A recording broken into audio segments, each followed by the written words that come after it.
कहाँ हमारी मतलब कहने का क्या है, कहाँ प्रियता है और कहाँ अप्रियता है, हम कौन सी वस्तु चाहते हैं। यानी एक जीव की सृष्टि और एक ईश्वर की सृष्टि। एक सेठ जी रेलगाड़ी में बैठे और वो जयपुर से चले, उनको जाना था अंबाला।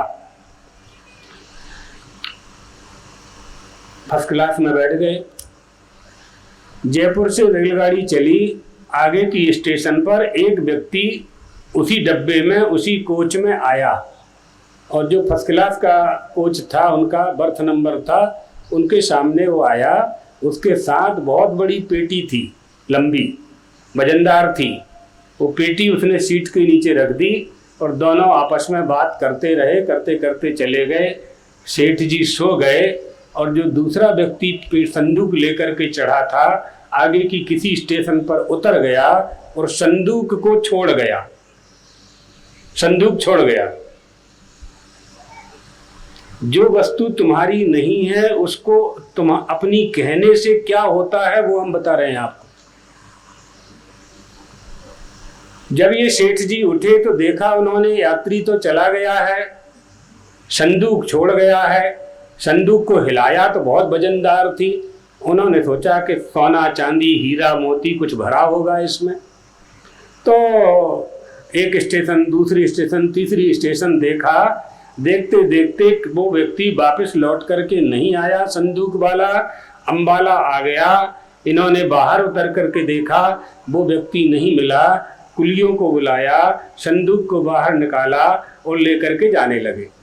संदूक वजनदार था, 4-5 कुलियों ने सिर पर रखाया और ले जा रहे थे, पीछे पीछे सेठ जी। पुलिस वालों ने कहा पकड़ लिया, किसका संदूक है? सेठ जी ने कहा हमारा है। उनका था नहीं, उनका था नहीं, वो कहा हमारा है। कहा क्या है इसमें? बोले हमारा सामान है। अरे इतना वजनदार सामान कि 4 कुली उठा रहे हैं। चाबी? बोले चाबी तो गुम गई है। उतारो नीचे। नीचे उतारा, नीचे उतार करके कहा खोलो इसको। नहीं खुला। ताला तोड़ो। ताला तोड़ दिया। ताला तोड़ के देखा तो उसमें एक बच्चे की लाश थी, मरा हुआ शरीर था उस संदूक में। क्या होगा अब आप समझ गए होंगे। जिसने कहा कि ये मेरा है वो जेल चला गया, वो जो छोड़ के चला गया था वो तो घूम रहा है कहीं। जो वस्तु आपकी नहीं है, वो संदूक उनकी नहीं थी, तो उसमें रहने वाली वस्तु भी उनकी नहीं थी। लेकिन ये संसार का प्रपंच है क्या? ये मैं हूं और ये मेरा है, यही तो प्रपंच है। और क्या? ये मैं हूं और ये मेरा है, ये मेरा शरीर है और ये टेबल मेरी है। इसी ने तो प्रपंच खड़ा किया है। तुम कहां से इस टेबल को लाए थे? कहां से इस आसन को लाए थे? तुम अपना शरीर कहां से लाए थे? तुमको पता है कि तुम्हारे शरीर के आने के पहले ये शरीर कहां था? कौन सी माँ के तुम बेटे थे?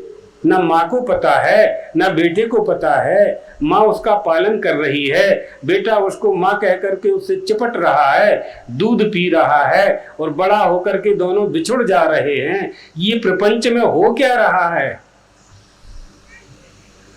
नहीं आता है समझ में, नहीं आता है।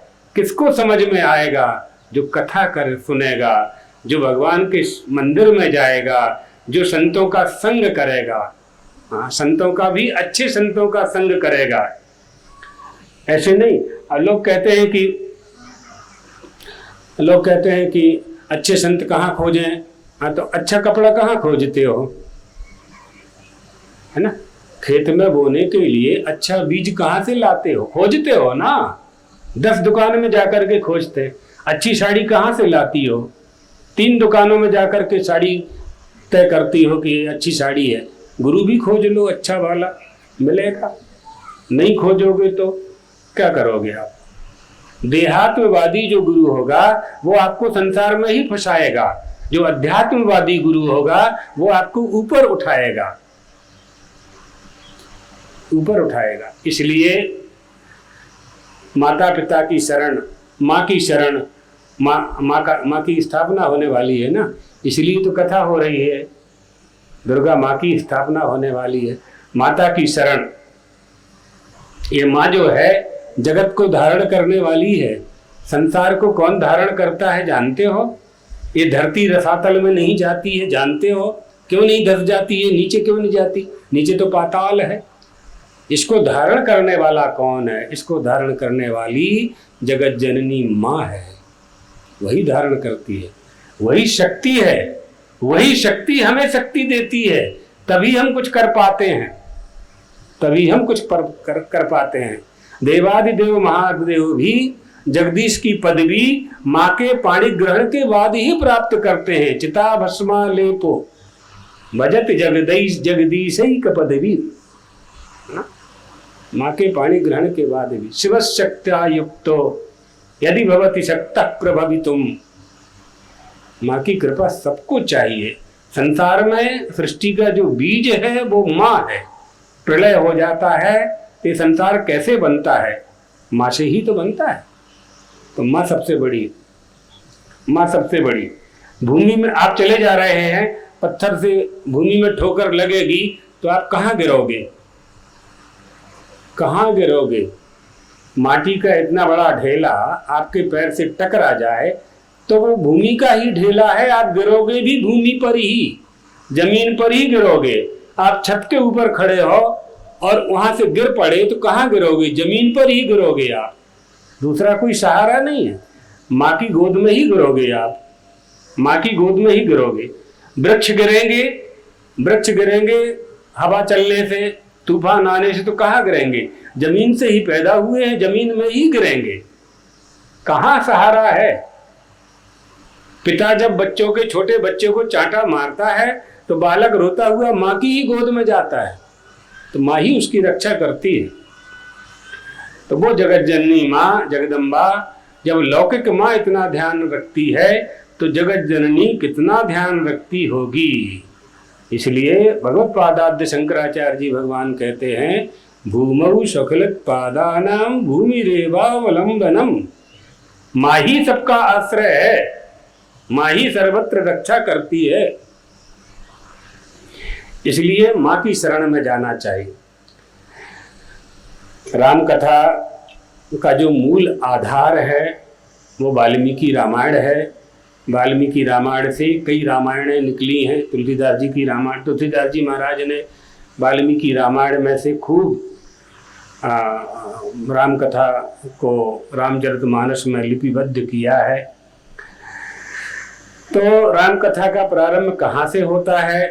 तो एक बार ऋषियों की सभा में विराजमान सूत जी से ऋषिगण प्रार्थना करने लगे, जिज्ञासा करने लगे कि भगवान आप विद्वान हैं, आप ज्ञानी हैं, सारी कथाओं को आप जानते हैं, परमात्मा के अवतारों को आप जानते हैं, परमात्मा के अवतार के कारण को आप जानते हैं, हमें बताएं कि घोर कलिकाल में पाप परायण रहने के कारण जिनका अंतःकरण शुद्ध नहीं हुआ है वो सन्मार्ग पर कैसे चलें, परमात्मा की कृपा कैसे प्राप्त करें और उनकी मुक्ति कैसे हो।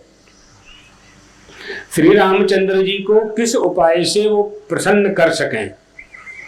सूत जी ने ऋषियों से कहा, आप जो सुनना चाहते हैं वो हम बताते हैं, आप लोग ध्यान लगा करके सुने। एक बार नारद जी ने सनत कुमारों को रामायण महाकाव्य का उपदेश दिया था, जो समस्त पापों को नष्ट करने वाली कथा है, राम कथा रामायण। उसका उपदेश उन्होंने दिया था, जिसके श्रवण मात्र से भोग और मोक्ष दोनों की प्राप्ति होती है। रामायण की कथा श्रवण करने से धर्मार्थ काम मोक्षाणाम हेतुभूतम महाफलम। धर्म अर्थ काम मोक्ष चतुर्विध पुरुषार्थानाम, चारों पुरुषार्थों की प्राप्ति हुआ करती है। इसलिए ब्राह्मणों, ऋषियों, सूत जी कहते हैं कि 9 दिन तक रामायण की अमृतमयी कथा का श्रवण करना चाहिए। रामचंद्र जी के परम पवित्र मंगलमय चरित्रों का जो श्रवण करता है वो इसलोक और परलोक दोनों में अपनी इच्छा पूरी करता है, कामनाओं को पूरी कर लेता है। जो प्रश्न आप लोगों ने किया है कि सरलता पूर्वक हम भगवान की कथा, भगवान को कैसे प्राप्त करें, तो सूत जी ने कहा कि गोस्वामी जी उसी का अनुवाद करते हुए लिखते हैं रामायण में, मंगल करनि कलिमल हरणि तुलसी कथा रघुनाथ की। अमंगल का नाश करने वाली, कली के मलो कलेह मलम कलिमलम तस्य, उसका जो नाश कर दे, कलिमल कली के दोषों को जो विशीर्ण कर दे, वो तुलसी की कथा यानी रघुनाथ की कथा जो तुलसीदास ने कही है, वो कथा है। आनंद रामायण में आया है, अगौग विध्वंस करम तथैव कथा समानम। भगवान की कथा श्रवण करने से सारे पाप नष्ट हो जाते हैं। बिना अग माने पाप, वो बिना पाप वाला हो जाया करता है। होता कब है? जब कथा में श्रद्धा हो और विश्वास हो। औपचारिकता पूरी करने के लिए कथा नहीं सुनना है, दिखावा करने के लिए कथा श्रवण नहीं करनी है, अपने नाम की ख्याति करने के लिए कथा श्रवण नहीं करनी है। अच्छे काम करोगे अपने आप ख्याति मिल जाएगी। कथा तो परमात्मा की कृपा प्राप्त करने के लिए सुननी है, उसके लिए कथा का आयोजन करना है, ताकि हमारी जो आने वाली पीढ़ी है, आप लोगों के जो बच्चे हैं, उनमें संस्कार बने, हमारी भारतीय संस्कृति का उन्हें ज्ञान हो, इसलिए कथा सुननी चाहिए। श्रद्धा विश्वास रूपिणौ, है ना, तुलसीदास जी कहते हैं ना, भवानी शंकर वंदे श्रद्धा विश्वास रूपिणौ। श्रद्धा और विश्वास के साथ कथा करनी चाहिए, तो कथा सुननी चाहिए और कथा सुनानी चाहिए। तो भवानी शंकर वंदे, भवानी क्या है? भवानी का नाम भवानी ही श्रद्धा है, भवानी ही श्रद्धा है, और शंकर विश्वास है, महादेव विश्वास है। तो एक विश्वास होता है और दूसरा अंधविश्वास होता है। तो विश्वास किसे कहते हैं? जिसकी शास्त्र में निष्ठा हो, वेदों में निष्ठा हो, पुराणों में निष्ठा हो, हाँ, अपने कुलदेवी कुलदेवता में निष्ठा हो, उसको विश्वास कहते हैं। वो विश्वास प्रामाणिक होना चाहिए। हाँ, हमारा जो विश्वास है वो ज्ञान प्रदान करता है। श्रद्धा कैसी होनी चाहिए? गुरु वेदांत वाक्येश विश्वासा, गुरु के वाक्य पर विश्वास होना चाहिए और शास्त्रों के वाक्य पर विश्वास होना चाहिए। पहले ये विश्वास होना चाहिए कि हमारा गुरु ज्ञानी है। जब ये विश्वास हो जाएगा कि हमारा गुरु ज्ञानी है, तो ज्ञानी गुरु कभी गलत मार्ग पर आपको नहीं ले जाएगा, कुमार्ग पर नहीं ले जाने देगा आपको। लेकिन आपको श्रद्धा विश्वास रूपिणौ, महादेव ही आपके गुरु हैं, पहले उनके ऊपर विश्वास तो हो। अगर विश्वास हो जाता है तो निश्चित रूप से हम कभी अपने मार्ग से भटक नहीं सकते हैं। इसलिए रामायण की कथा रामायणश्चापि नित्यम भवति यद गृहे, जिसके घर में रामायण का रोज पाठ होता है, 1 दोहा 5 दोहा 11 दोहा 1 चौपाई, ऐसा लिखा है, वो क्या हो जाता है?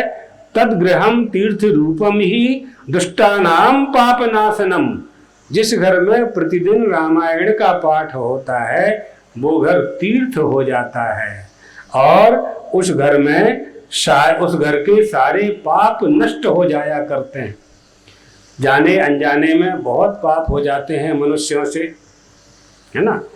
जे यही कथहि स्नेह समेता, कही हई सुन हई समुझी सचेता। सचेत होकर के, सचेत क्या है? श्रद्धा विश्वास रूपिणौ, चेतना के सहित जो इस कथा को सुनेंगे पढ़ेंगे, उनका क्या होगा? हो हई राम चरण अनुरागी, कलिमल रहत सुमंगल भागी। मंगल के भागी हो जाएंगे, मंगल को प्राप्त करने वाले हो जाएंगे, राम के चरण के अनुरागी बन जाएंगे, श्री राम के चरण के अनुरागी बन जाएंगे। शरीर में तभी तक पाप रहते हैं जब तक मनुष्य ने राम कथा श्रवण नहीं की होती है। इसलिए राम कथा का श्रवण करना चाहिए। ऋषियों ने पूछा सूत जी से कि राम कथा का श्रवण करके किस किस का उद्धार किया, तो सूत जी महाराज ने वाल्मीकि रामायण जी के अनुसार 3 लोगों का उदाहरण दिया। एक सौदास नाम का ब्राह्मण था, उसका सोमदत्त भी नाम था। आस्ते कृतयुगे विप्रो धर्म कर्म विशारदाः सोमदत्त इति ख्यातो नाना धर्म परायणाः। सतयुग में सोमदत्त नाम का एक ब्राह्मण था, सदा धर्म में परायण रहता था। सौदास नाम के ब्राह्मण के गुरु थे गौतम। गौतम ऋषि ने उनको मंत्र का उपदेश कर दिया था, गुरु दीक्षा जिसे कहते हैं, वो दीक्षा प्रदान कर दी थी। बड़ी निष्ठा के साथ सौदास नाम का ब्राह्मण महादेव के मंदिर में जाकर निष्ठा से जाप किया करता था। एक दिन महादेव के मंदिर में ब्राह्मण जाप कर रहा था, उस समय उसके गौतम नाम के गुरु आ गए, लेकिन सौदास ने उठ करके प्रणाम नहीं किया। नियम यह है कि गुरु आ जाए तो उठ करके उसका अभिवादन करना चाहिए और प्रणाम करना चाहिए, लेकिन सौदास ने ऐसा नहीं किया। गुरु को तो अच्छा लगा, गुरु ने सोचा कि अच्छा काम कर रहा है, भगवान का जाप कर रहा है, कोई बात नहीं, हमको प्रणाम नहीं किया, इष्ट देव का तो भजन कर रहा है। तो गुरु के मन में तो कोई बात नहीं आई, लेकिन महादेव नाराज हो गए। महादेव ने विचार किया कि इसने गुरु की अवहेलना कर दी और अगर इसको दंड नहीं देंगे तो ये और उद्दंड होता जाएगा, उद्धत हो जाएगा और सन्मार्ग इसका भ्रष्ट हो जाएगा, इसका मार्ग भ्रष्ट हो जाएगा, इसलिए इसको कोई ना कोई दंड देना चाहिए। महादेव ने सौदास को शाप दे दिया कि गुरु के आने से राक्षस लोग उठकर खड़े नहीं होते हैं, तुम राक्षस हो जाओ। तो वो ब्राह्मण गुरु के महादेव के शाप से राक्षस हो गया। जैसे ही उसने सुना तो गुरु के चरणों में दौड़ा, गुरु के चरणों में प्रणाम किया, क्षमा कर दीजिए, क्षमा कर दीजिए। गौतम ऋषि ने कहा मैं क्या कर सकता हूँ, मैंने तो शाप दिया नहीं है। तो ब्राह्मण बोला कि राक्षसत्व कैसे दूर हो, राक्षस योनि से मैं कैसे मुक्त हूँ, इसका उपाय बता दीजिए। तो गौतम ऋषि को दया आ गई, गुरु दयालु होते हैं। उन्होंने कहा कि तुम 12 वर्ष बाद तुम्हें कोई मुनि मिलेंगे, उनसे तुम प्रार्थना करना, वो रामायण की कथा तुम्हें सुनाएंगे तो तुम महादेव के शाप से मुक्त हो जाओगे। तुरंत राक्षस हो गया हुआ ब्राह्मण जंगलों में भ्रमण करने लगा, यहाँ वहाँ घूमते घूमते 12 साल उसके व्यतीत हो गए। बड़ा कष्ट भोगा उसने। एक दिन जंगल में घूम रहा था कि गर्ग मुनि अपना समाधि से उठ करके जंगल में भ्रमण करने के लिए निकले हुए थे।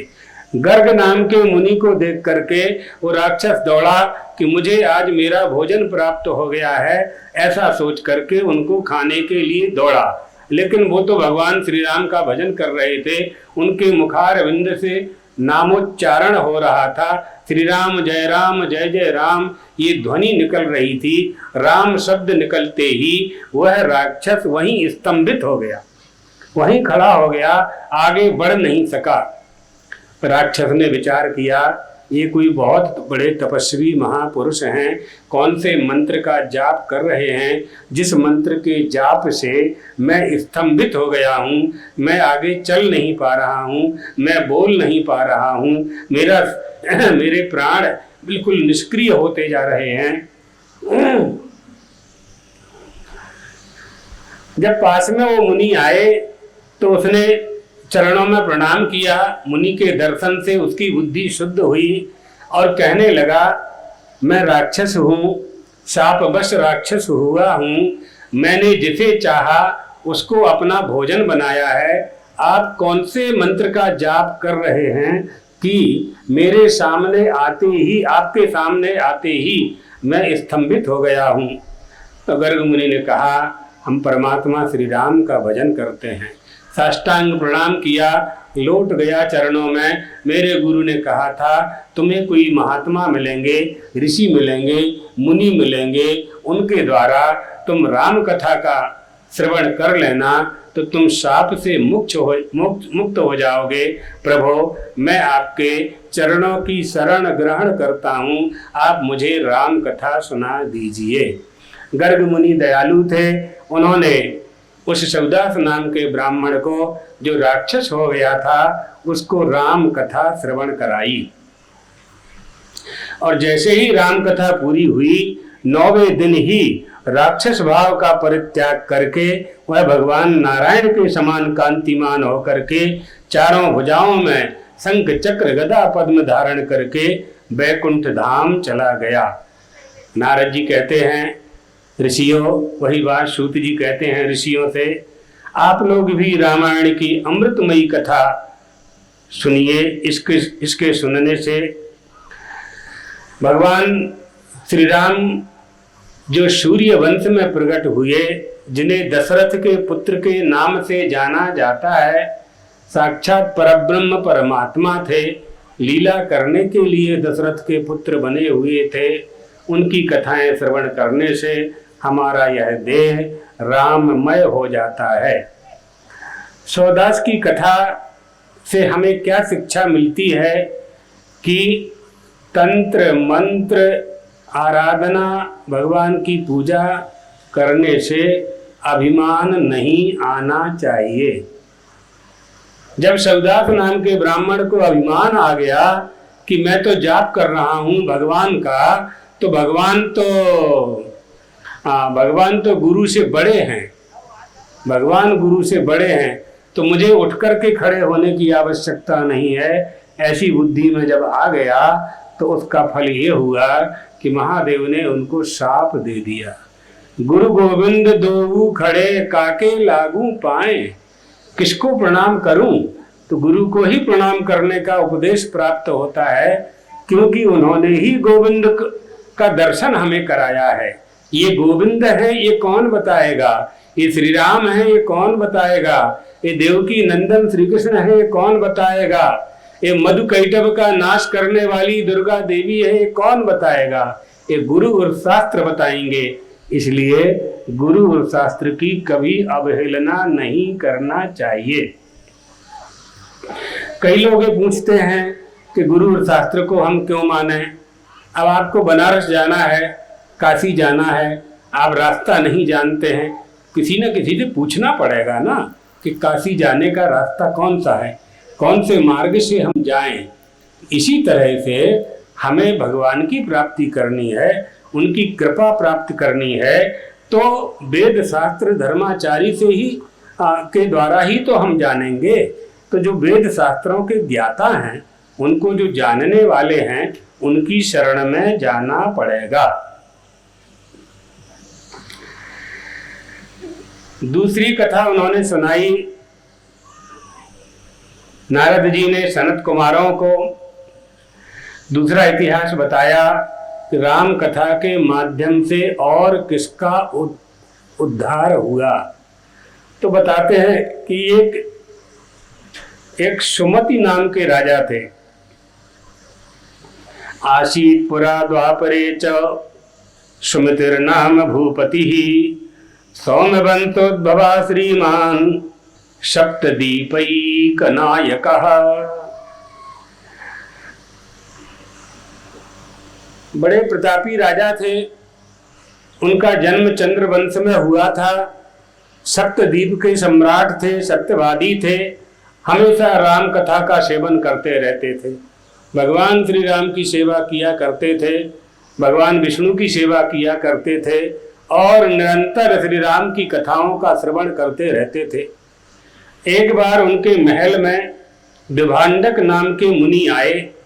विभांडक ऋषि अपने शिष्यों के सहित उनके महल में पधारे। राजा सुमिति ने विभांडक ऋषि को देखा, ऊंची आसन पर बैठाया, पाद्य अर्घ्य से पूजन किया, उनके चरणों को जल से धोया, पाद प्रक्षालन किया, हाथ जोड़ करके बैठ गए। कहा, भगवान आज आपके आगमन से मेरा महल, मैं और मेरा नगर कृतार्थ हो गया है। विभांडक ऋषि ने कहा,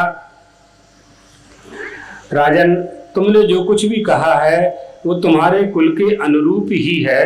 मैं ये जानना चाहता हूँ कि तुम हमेशा राम कथा क्यों सुनते रहते हो, रामायण की ही कथा क्यों श्रवण करते रहते हो। तो विभांडक ऋषि ने जब ऐसा पूछा तो सुमिति नाम के राजा ने कहा कि मैं पूर्व जन्म में मालती नाम का शूद्र था, कुमार्ग पर चलने लगा था, लोगों का अहित करता था, लोगों को राहजनी करता था, लोगों को लूट लेता था, चुगली करता था। चुगली नहीं करना चाहिए, एक दूसरे से झगड़ा नहीं करवाना चाहिए, ये दोष है। वाणी के 4 दोष होते हैं, पारुष्यम अनृतंचैव पैशून्यम चापि सर्वशः असंबद्ध प्रलापश्च वाङ्मयम स्यात् चतुर्विधम। वाणी के 4 दोष हैं, वाणी से 4 तरह के दोष हो जाते हैं। पारुष्य माने कठोर वचन बोलना, गाली देना, प्रेम से जो काम हो सकता है उसको कठोर वचनों से नहीं बोलना चाहिए। जो आपने कठोर वचनों में कहा है, न तुम्हारी शान घट जाती, न रुतबा कम हुआ होता, जो गुस्से में कहा तुमने वही हंसकर कहा होता। बात तो वही थी, कठोर वचन नहीं बोलना चाहिए, दोष लगता है, वाणी से दोष लगता है। अनर्थ माने झूठ नहीं बोलना चाहिए, ये वाणी का दोष है। पारुष्यम अनर्थंचैव पैशून्यम चापि सर्वशः। पैशून्य माने चुगली, इसकी बात इसको कह दी, उसको बात उसको कह दी, इसकी बात उसको कह दी और तान बिछौना जाके सो गए। सवेरे झगड़ा होने लगा गांव में, है ना। तुम लोगों के यहाँ गांव में पंचायतें होती हैं ना, पंचायत वाले क्या करते हैं, मिलकर के प्रपंच तो करते हैं। जितने पंच हैं सब बैठ करके प्रपंच ही किया करते हैं, एक दूसरे को जिताने में, पराजित करने में। गांव में झगड़े करा दिए इन पंचायतों ने, भाई भाई के बीच में मतभेद पैदा कर दिया, मोहल्ले में मतभेद पैदा कर दिया। एक वार्ड हमारा, वो वार्ड तुम्हारा, वो वार्ड तुम्हारा। हमको टुकड़े टुकड़े कर करके लोग हमारे ऊपर शासन करने लगे। इन बातों को समझना चाहिए। अगर सर्वानुमति से किसी को चुनाव कर लिया जाए तो चुनाव होगा नहीं तो झगड़े होंगे नहीं। कोई फार्म ही ना भरे तो कहाँ से चुनाव होगा। बैठ करके तय कर लो ना, इस मोहल्ले के तुम बन जाओ, इसके तुम बन जाओ, इसके तुम बन जाओ, अगले साल फिर बदल देना। तो क्या है, काम ही तो करना, सेवा तो करना नहीं, पैसा कमाना है। उद्देश्य हमारा क्या हो गया है, धन कमाना। तो ये झगड़ा सरपंची का नहीं है, पंच का सरपंच का नहीं है, धन कमाने का झगड़ा है। गांव में जब पशु निकलते हैं तो वो गोबर करते हैं, गली में गोबर करते हैं तो गोबर उठाने के लिए बच्चे दौड़ते हैं, तो आपस में झगड़ा करने लगते हैं गोबर उठाने में। तो झगड़ा गोबर उठाने का नहीं है, वो झगड़ा गोबर उठा करके, खाद बना करके, खेत में डाल करके अधिक गेहूं पैदा करने का झगड़ा है। इसलिए इन बातों को समझना चाहिए, है ना, आपस में एक रहना चाहिए। ये दूसरों का द्रव्य अपहरण कर लेता था। राजा अपनी सुमति नाम का राजा अपनी कहानी बता रहा है पूर्व जन्म की। दूसरों का परद्रव्य अपहरण कर लेता था और चुगली करने लगता था। पैशून्यम चापि सर्वशः, ये तीसरा दोष है वाणी का, चुगली करना। और चौथा दोष है असंबद्ध प्रलाप, कभी कुछ कहना, कभी कुछ कहना, कभी कुछ कहना। कभी कहा कि 11 रुपया देंगे, कभी कहा 1100 देंगे मंदिर में, कभी कहा 11,000 देंगे। जब लेने गए तो ये कभी ना दिया। ये संबद्ध प्रलाप। न दुर्गा समिति वाले रसीद लिए घूम रहे हैं, बुलाया था पैसा देने, नहीं दिया। नहीं है दद्दाजी, नहीं है कक्का जी, नहीं है चाबी, नहीं है। ये असंबद्ध प्रलाप है ना। इसलिए असंबद्ध प्रलाप भी एक दोष है। कह करके ना देना, कह करके काम ना करना, ये भी पाप है। तो मैं चुगली करने लगा, वो बता रहा है, दूसरे प्राणियों को सताने लगा। इस तरह से मैं जब अत्याचार करने लगा तो मेरे भाइयों ने मुझे घर से निकाल दिया। भाई भाई में कितना प्रेम होता है, लेकिन भाइयों ने ही उसको निकाल दिया। इसलिए अच्छे गुणों की सब जगह, अच्छे गुणों का सब जगह सम्मान होता है। व्यक्ति हो, व्यक्ति सद्गुण संपन्न हो, तब उसका सम्मान होता है। निकाल दिया तो जंगल में चला गया। अत्याचारी तो था ही, हिंसक पशुओं को मार मार करके खाने लगा। वहाँ इसी तरह से एक दाम्भिक नाम का दैत्य था। उसकी उसकी पत्नी थी काली, उसका काली नाम था। नहीं, दाम्भिक की पुत्री थी काली। काली का विवाह दाम्भिक ने कर दिया था, तो काली ने अपने पति को ही मार दिया। तो उसके घर वालों ने भी उसको निकाल दिया था। ये दोनों जंगल में मिल गए, दोनों एक साथ रहने लगे, जंगली जानवरों को खाने लगे और भ्रमण करते रहते थे, अत्याचार करते रहते थे। एक दिन कहीं इनको भोजन नहीं मिला तो वशिष्ठ जी के आश्रम के पास पहुंच गए। वशिष्ठ जी के आश्रम के पास तालाब था, तालाब के नीचे बैठ करके और विश्राम कर रहे थे कि कुछ लोगों की बात करने की आवाज़ सुनाई पड़ी। तो वशिष्ठ जी के आश्रम में चले गए। वहाँ भगवान श्री राम की कथा हो रही थी। ये दोनों भी कथा सुनने के लिए बैठ गए और कथा श्रवण करने लगे। इनका मन शुद्ध होने लगा, बुद्धि शुद्ध होने लगी। 9 दिन तक चलने वाली कथा थी। रोज प्रतिदिन 9 दिन तक उन्होंने कथा श्रवण की और कथा श्रवण करने के बाद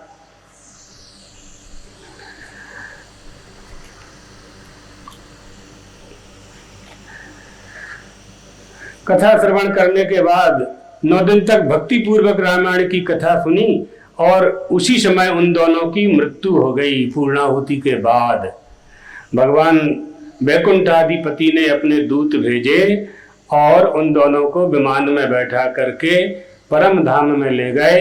युगों तक वहां सुख भोगने के बाद पृथ्वी पर हम राजा सुमति और हमारी वो पत्नी जो काली थी, वो सत्यवती के नाम से यहाँ पृथ्वी पर हम पैदा हुए और यहाँ राजा बने। हमारे संस्कार में राम कथा भरी हुई है, हमारे हृदय में राम कथा बैठी हुई है। हमने वशिष्ठ जी के आश्रम में जिस कथा का श्रवण किया उसका संस्कार बना हुआ है। हम हमेशा परमात्मा श्री राम की कथा सुनते रहते हैं और उन्हीं की पूजा करते रहते हैं। राजा सुमति की कहानी सुनकर के विभांडक नाम के ऋषि तपोवन तपस्या करने के लिए चले गए और यहाँ राजा सुमति भगवान श्री राम की पूजा में फिर से अनुरक्त हो गया।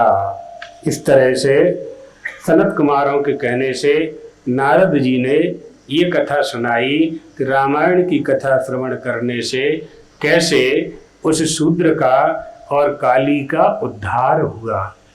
तीसरी कथा उन्होंने सुनाई, एक कल्कि नाम का व्याध था। कल्कि नाम का व्याध आसीत पुरा कलियुगे, कलिको नाम लुब्ध कहा, परदाराप परद्रव्य हरणे सततम रतः। वो कल्कि नाम का जो व्याध था हमेशा दूसरों के धन का अपहरण करता रहता था, पराई स्त्रियों को परेशान करता था, पराये धन का अपहरण करता था, दूसरों की निंदा करता था, जंतुओं को पीड़ा पहुंचाता था, ब्राह्मणों का धन अपहरण कर लेता था, गायों को खोल देता था। एक समय वह महापापी व्याध शौवीर नाम के नगर में गया। शौवीर नाम के उस परम पवन पवित्र उपवन में केशव का बड़ा सुंदर मंदिर था, जो अनेक कलशों से ढका हुआ था। उसे देखकर व्याध को बड़ी प्रसन्नता हुई। उसने सोचा, मंदिर में बड़े बड़े सोने के कलश लगे हुए हैं, इनकी चोरी कर करके अगर मैं ले जाऊंगा बहुत धन प्राप्त होगा, वर्षों तक मुझे चोरी नहीं करना पड़ेगी, इसलिए मंदिर में ही चोरी कर लेता हूं। ऐसा निश्चय करके वह व्याध, कल्कि नाम का व्याध, भगवान श्री राम के मंदिर में प्रवेश कर गया। मंदिर के अंदर चला गया। वहां एक मुनि रहते थे जो तत्ववेत्ता थे। उनका नाम था उत्तंक ऋषि। उत्तंक ऋषि उस मंदिर की दहलान में सोया करते थे, अकेले रहते थे। उनको देख करके व्याध ने सोचा, ये हमारी चोरी में बाधक बनेगा। अगर इसने चोरी करते हुए देख लिया, सवेरे राजा को बता देगा, सिपाही आएंगे, मुझे पकड़ करके ले जाएंगे और मुझे जेल में डाल देंगे। ऐसा सोच करके उसने सोचा कि चोरी करने के पहले महात्मा जी का ही काम तमाम कर दिया जाए। दोनों घुटनों के बल पर सोते हुए महात्मा जी की छाती पर चढ़ गया और उनको मारने का उपक्रम करने लगा। उनका गला पकड़ लिया, तलवार निकाल करके मारने की प्रयास करने लगा। उत्तंक ऋषि ने देखा कि अब ये मुझे मारना ही चाहता है, तो वो बोले, भैया तू जिस काम के लिए आया है वो काम यदि तू करता है तो हम तुझे मना तो नहीं कर रहे हैं, तो हमें क्यों मारना चाहता? हमें मार करके तुझे क्या मिलेगा? जो वस्तु तुझे हमें बिना मार करके मिल जाए तो हमारी हत्या करने की क्या जरूरत है? तुमको चोरी करना है, तुमको सोना चाहिए, हमको बिना मारे ही तुमको मिल जाएगा। हम तो रोक नहीं रहे हैं। हमें तो पता था कि तुम आ गए हो और तुम चोरी करोगे। हम तो जानबूझ करके कि तुम अच्छी तरह से चोरी कर लो तो चद्दर ओढ़ करके सो गए थे कि तुम अच्छे से कर लो, लेकिन तुम्हारे मन में भय बैठा है। भय बैठा है। आदमी जब गलत काम करता है, सीता जी को रावण जब लेकर के चला तो जैसे लोग भड़ियाई करते हैं ना, यहाँ वहां देखता हुआ जाता था, क्योंकि चोरी की थी, अपराध किया था। तो अपराधी के मन में मैल रहता है। अपराधी का मन निश्चिंत नहीं होता है कभी। तो इसलिए इसके मन में ये था कि यदि ये जाग जाएंगे तो सिपाही मुझको पकड़ लेंगे। वो महात्मा बोले, उत्तंक ऋषि बोले, हंतु कृतमतिम व्याधम उत्तंको प्रेक्ष्य चाब्रवीत भो भो साधो वृथा माम तम हनिष्यसि निरागसम। अरे भले मानुष, तुम व्यर्थ ही मुझे मारना चाहते हो। मैं तो सर्वथा निरपराध हूं। बताओ मैंने तुम्हारा कौन सा अपराध किया है? तुम क्यों मारना चाहते हो? अपराध करने वाले को लोग दंड देते हैं। मैंने तो तुम्हारा कुछ नहीं बिगाड़ा है, फिर तुम क्यों मुझे मारना चाहते हो? अहो निष्कारणम लोके बाधन्ते दुर्जना जनान धीरः पिशुना व्याधा लोके कारण वैरिणः। कुछ अकारण वैरी हो जाते हैं।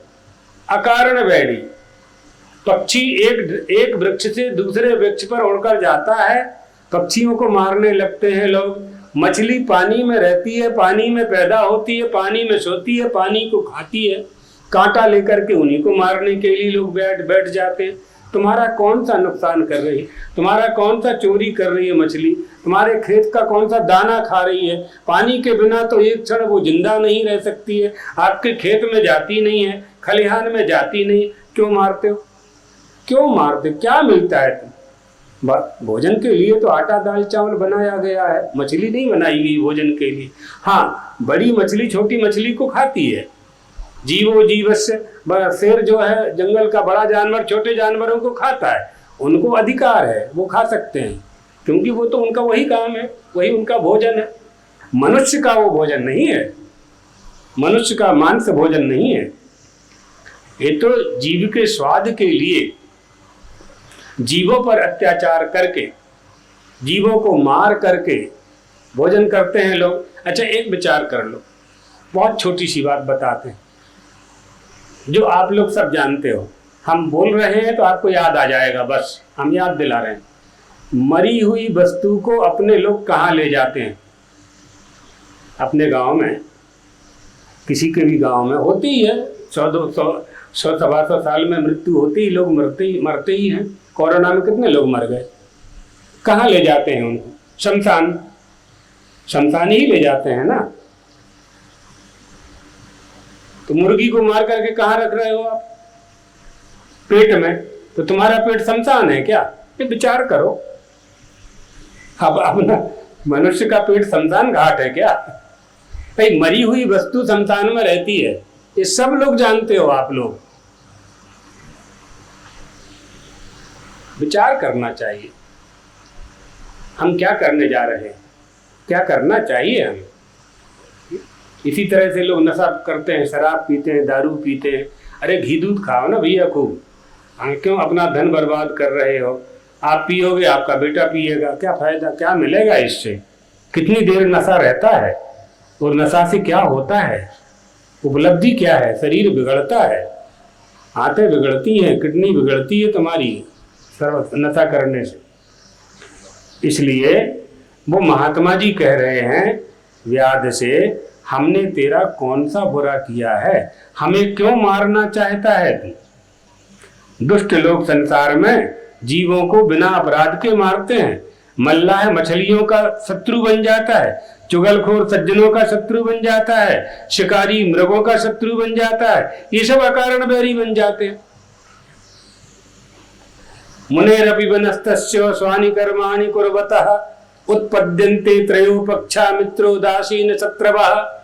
महात्मा लोग तपस्या करने के लिए जंगल में जाते हैं, कोई मित्र बन जाता है, कोई शत्रु बन जाता है, कोई उदासीन बन जाता है। मैंने तो तुम्हारा कोई नुकसान नहीं किया है, तुम क्यों मुझे मारना चाहते? एक बात। दूसरी बात, तुम चोरी क्यों करना चाहते हो? किसके लिए चोरी कर रहे हो? किसके लिए चोरी कर रहे हो? जिनके लिए तुम चोरी कर रहे हो वो तुम्हारे नहीं हैं, तुमने उनको अपना मान लिया है, इसलिए तुम चोरी कर करके उनका उदर पोषण करते हो। यावद अर्प्यति द्रव्यम तावद भवति बांधवः अर्जितम तु धनम सर्वे भुंजन्ते बांधवाः सदा। मनुष्य जब तक धन कमा कर देता है तभी तक लोग भाई बंधु उसका साथ देते हैं। उसके कमाए हुए धन को सारे बंधु बांधव भोगते हैं, किंतु मूर्ख मनुष्य अपने किए हुए पाप का फल का दुख अकेला ही भोगता है। हमारा किया हुआ कर्म का फल हमें ही भोगना पड़ेगा। भगवान आद्य शंकराचार्य कहते हैं, यावत वित्तोपार्जन शक्तः तावन् निज परिवारो रक्तः। जब तक लोग धन कमा कमा करके घर में लाते हैं, घर के परिवार के रिश्तेदार नातेदार सब उसका सम्मान करते हैं। जब उसका धन नष्ट हो जाता है, घाटा लग जाता है, दिवाला निकल जाता है, कोई साथ नहीं देता, रास्ता बदल लेते हैं लोग। इसलिए उत्तंक मुनि ने कहा, तुम किसके लिए चोरी कर रहे हो? एक तो महात्मा का दर्शन हो गया, दूसरा भगवान का मंदिर था, तीसरा ज्ञान का उपदेश। व्याध की बुद्धि पलट गई, उसने महात्मा जी को छोड़ दिया, चरणों में गिर पड़ा, मुझे क्षमा कर दीजिए, मैंने बहुत बड़ा अपराध किया है, आज के बाद मैं कहीं भी कोई चोरी नहीं करूंगा। ये सत्संग का फल है, ये सत्संग का फल है। परमात्मा श्री राम के मंदिर में ही उसने शपथ ले ली, मैंने बहुत पाप किए हैं, इन पापों से मैं न जाने किस गति को प्राप्त हो जाऊंगा। कल्कि की बात सुनकर उत्तंक मुनि ने कहा, व्याध तुम धन्य हो, तुम्हारी बुद्धि निर्मल हो चुकी है, उज्जवल हो चुकी है, क्योंकि तुमने संसार रूपी संबंधी, संसार के जितने भी दुख हैं दुखों के जो संबंध हैं उनका तुम्हें ज्ञान हो गया है, इसलिए तुम्हें परमात्मा श्री राम की रामायण की कथा का श्रवण करना चाहिए। उससे तुम्हारे सारे पाप दूर हो जाएंगे। सनत कुमार बोले, मुनीश्वर,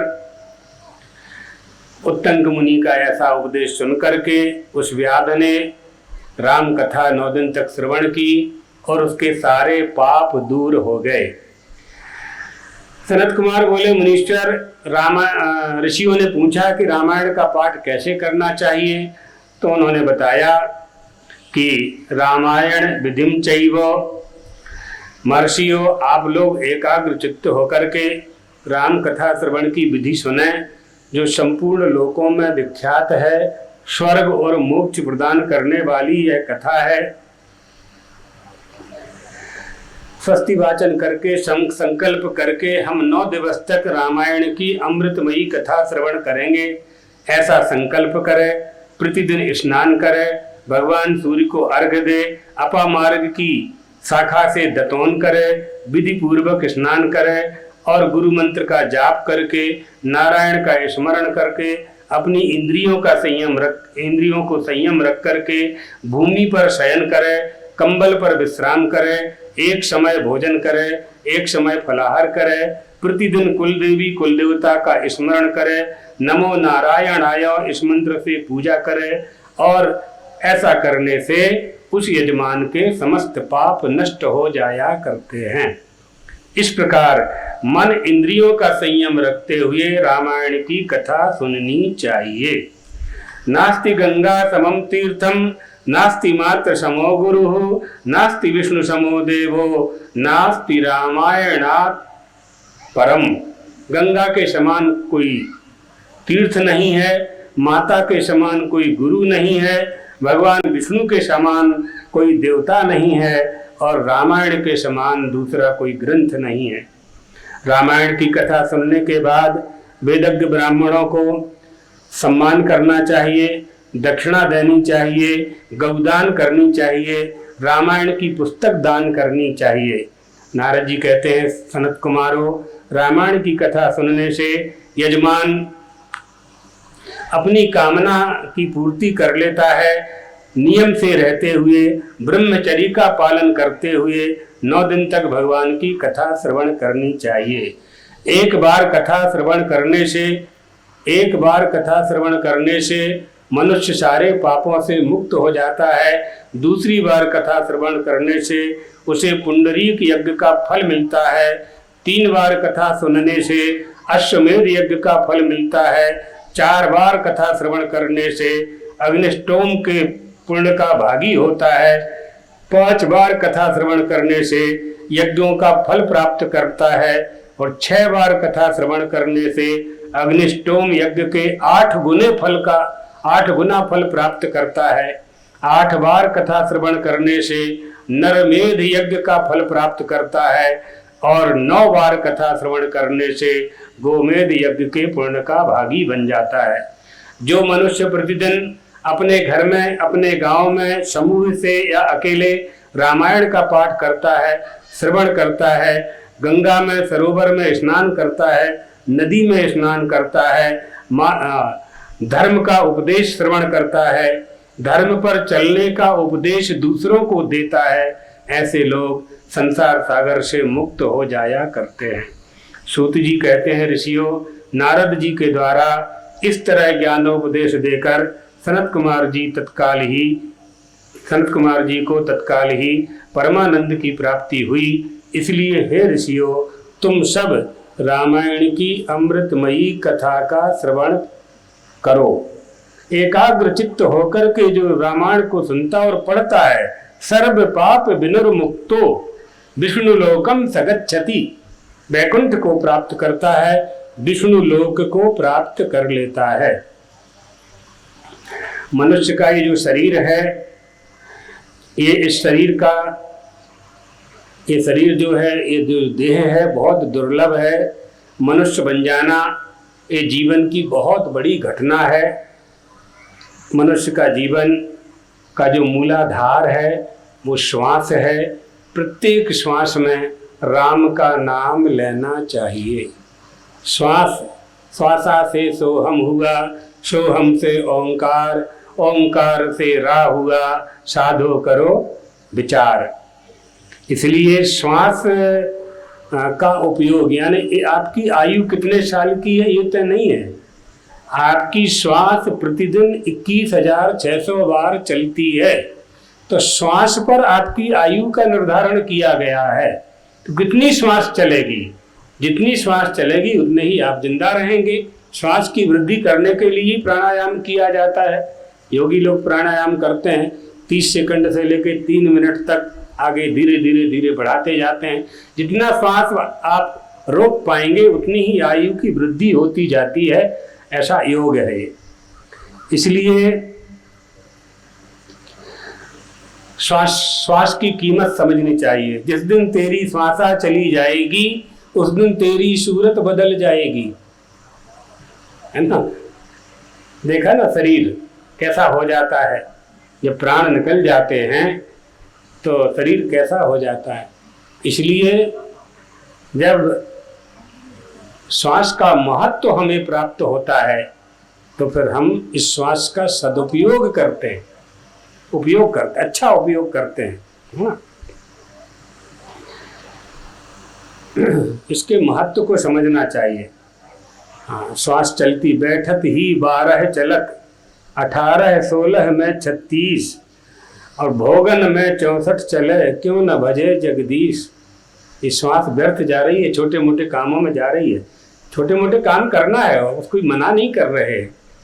बिना काम किए तो काम चलेगा नहीं, भोजन कौन देगा, भोजन से ही श्वास चलेगी। लेकिन कुछ समय ऐसा निकालो, प्रीति कर लो राम से। थोड़ा समय ऐसा निकाल लो, क्योंकि इस श्वास ही हमारा जीवन है। संपत सारे जगत की श्वासा सम नहीं होए। ये सबसे बड़ी संपत्ति हमारे पास जो है वो श्वास है। सो श्वासा रघुवीर बिन बिरथा डारी खोए। सारी संपत्ति हो जाए, आप लखपति करोड़पति अरबपति हो जाएं और श्वास चलना बंद हो जाए तो क्या करेंगे उस संपत्ति का, करेंगे क्या उसका हम। अब लोग क्या कहते हैं कि हम अपने बेटे के लिए कमाएंगे। अरे बेटे के लिए क्यों कमाओगे, जो तुम्हारा है वो तो बेटे का होने ही वाला है, बेटा भी तो कमाएगा। आपने अपने पिताजी से अधिक कमाया है तो आपका बेटा आपसे अधिक कमाएगा, ऐसी मंगल कामना करो, ऐसा आशीर्वाद दो बेटा को कि आपसे ज्यादा वो कमाए। अधर्म का धन बेटे के लिए रख करके मत जाओ। पूत सपूत तुका धन संचय और पूत कपूत तुका धन संचय। दोनों ही स्थिति में धन का संचय धर्म से जो होता है, खेती से, व्यापार से, नौकरी से, वो तो आपके धर्म का धन है, वो तो बेटे का होने वाला ही है। अधर्म का धन इकट्ठा करके, झूठ बोल करके, किसी को ठग करके, चोरी कर करके, फर्जी बिल बना करके, इसलिए हमारे एक एक क्षण का, एक एक पल का, एक एक श्वास का, श्वास श्वास पर राम कहो, वृथा श्वास जनिक होए, ना जाने फिर श्वास को आवन होए न होए, है ना। इसलिए इस महत्व को जानना चाहिए, समझना चाहिए। एक किसान था तो उसने ज्वार लगाई थी, तो ज्वार के खेत में चिड़िया आती थी, तो चिड़ियों को भगाने के लिए उसने मचान बनाया और मचान पर खड़े होकर के गुफना में पत्थर भर भर के, पत्थर इकट्ठे करके रख लिए थे टुकना में, और गुफना में ऐसे ऐसे करके चिड़ियों को भगाया करता था। शाम का समय हो गया, सारी चिड़ियां भाग गई, पत्थर भी खत्म हो गए, एक पत्थर बचा। तो एक पत्थर को लेकर के और घर चला आ रहा था, ऐसे हाथ में लेकर ऐसे ऐसे करते हुए चला आ रहा था। रास्ते में जौहरी मिल गया महाजन, तो उसने कहा कि काका ये क्या है? बोले पत्थर है, दिखाना। दिखाया, बोले काका ये पत्थर नहीं है, क्या है? बोले तो हीरा है, हीरा, रूबी। बहुत कीमती है, बहुत कीमती। वो पत्थर उसके पास था, जौहरी के पहले भी था, लेकिन उसकी वो कीमत नहीं जानता था। कहां से लाए हो? खेत से लाए हैं। और हैं क्या? सारे फेंक दिए, सारे फेंक दिए चिड़ियों को भगाने में। कहाँ गए? मिलेंगे खेत में? बोले ना, वो तो नदी में, नदी किनारे का खेत था, सारे नदी में गिरते गए, नदी में चले गए। जौहरी ने कहा, तुमने सारे हीरे फेंक दिए, एक हीरा ये बचा है, ये हमें दे दो, और हमारे घर की जितनी संपत्ति है वो तुम सब ले लो। इतना सुनते ही, इतने सुनने मात्र से ही उस किसान की खुशी का कोई ठिकाना न रहा। खुशी उसके पास पहले से थी, हीरा उसके पास पहले था, उसके पास सैकड़ों हीरे थे जिनको पत्थर मान करके चिड़ियों भगाने में उसने फेंक दिए। न जाने कितनी बार हम पैदा हुए, न जाने कितने बार हीरा जैसा ये शरीर हमने प्राप्त किया, विषय भोगों में व्यतीत कर दिया। एक शरीर मिला, मनुष्य का शरीर मिला। 84 लाख शरीर होते हैं ना, 84 लाख शरीरों में भोगते भोगते भोगते, हाँ, जब दयालु कृपालु की दया हुई तब ये मनुष्य का शरीर प्राप्त हुआ। ये हीरा है, इसको ऐसे ही नहीं फेंक देना है विषय वासनाओं में, कामनाओं की पूर्ति में। इसके द्वारा वह वस्तु प्राप्त करनी है, वह आनंद प्राप्त करना है, वह सुख शांति प्राप्त करनी है जो संसार के दूसरे प्राणी, पशु आदि प्राणी प्राप्त नहीं कर सकते। केवल मनुष्य की देह रूपी हीरा, हीरा रूपी देह, यही प्राप्त कर सकते। इसलिए इस शरीर का बहुत अच्छा उपयोग करना चाहिए। अच्छा उपयोग करने से हम अपने उद्देश्य को पूरा कर पाते हैं। हमारा सबका उद्देश्य होता है ना, हमारा सबका उद्देश्य होता है।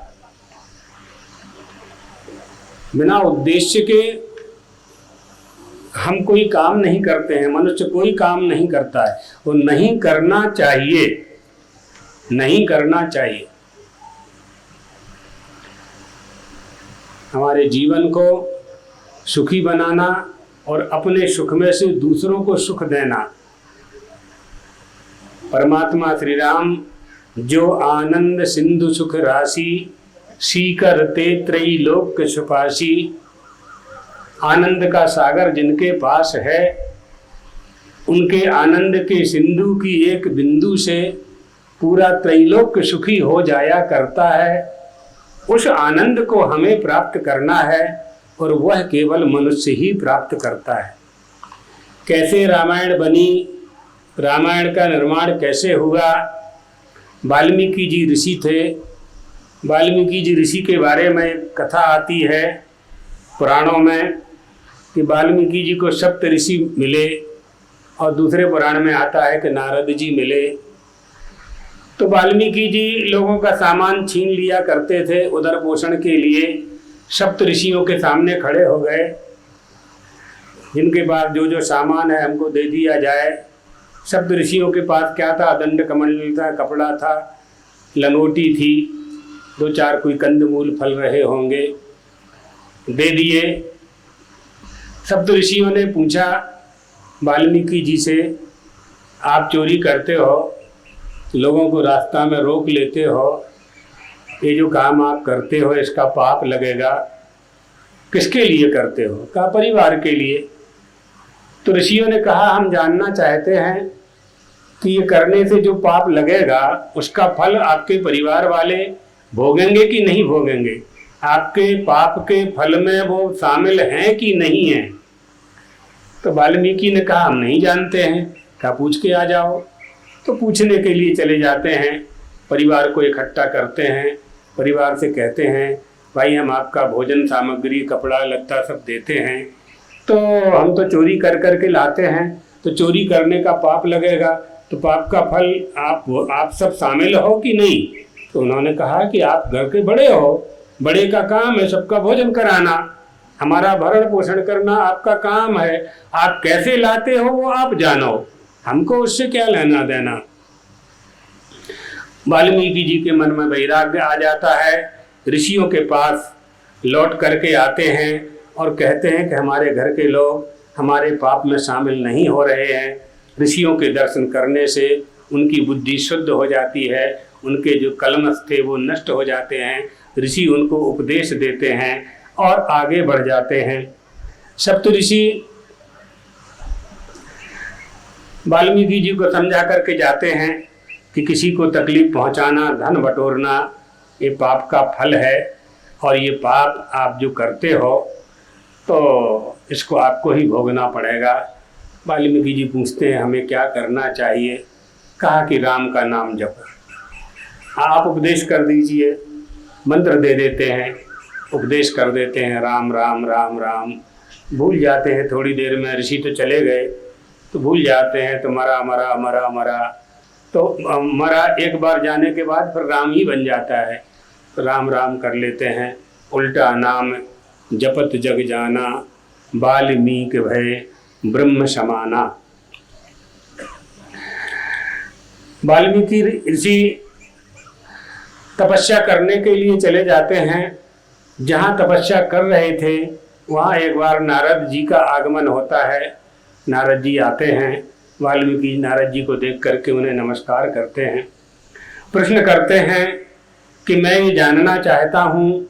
नारद जी से पूछ रहे हैं वाल्मीकि, मैं ये जानना चाहता हूँ कि संसार में इस समय ऐसा कौन सा श्रेष्ठ पुरुष है जो आदर के योग्य है, जो गुणवान है, वीरवान है, धर्मज्ञ है, कृतज्ञ है, सत्य वक्ता है, सदाचार से युक्त है, जो सबका हित साधन करना चाहता है, सामर्थ्यशाली है और कश्चैक प्रिय दर्शन। प्रिय दर्शन कौन है? धर्मज्ञश्च कृतज्ञश्च सत्यवाक्यो दृढ़व्रतः चारित्रेण चको युक्तः सर्वभूतेषु को हितः विद्वान कः समर्थश्च कश्चैक प्रिय दर्शनः। सबसे अधिक सुंदर कौन है, सबसे अच्छा चरित्र कौन है, सदाचार पर चलने वाला कौन है? ये वाल्मीकि जी नारद जी से पूछते हैं। तो नारद जी कहते हैं कि ऋषिवर इक्ष्वाक वंश प्रभवो रामो नाम जनई श्रुतः नियतात्मा महावीर्यो धृतिमान धृतिमान वशी बुद्धिमान नीतमान वाग्मी। बताते हैं कि ऐसा महापुरुष है। कहाँ पर है? अयोध्या में है।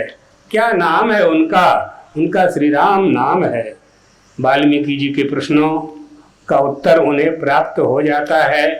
हम उनके संबंध में जानना चाहते हैं तो वाल्मीकि जी को नारद जी 100 श्लोकों वाली रामायण का उपदेश कर देते हैं।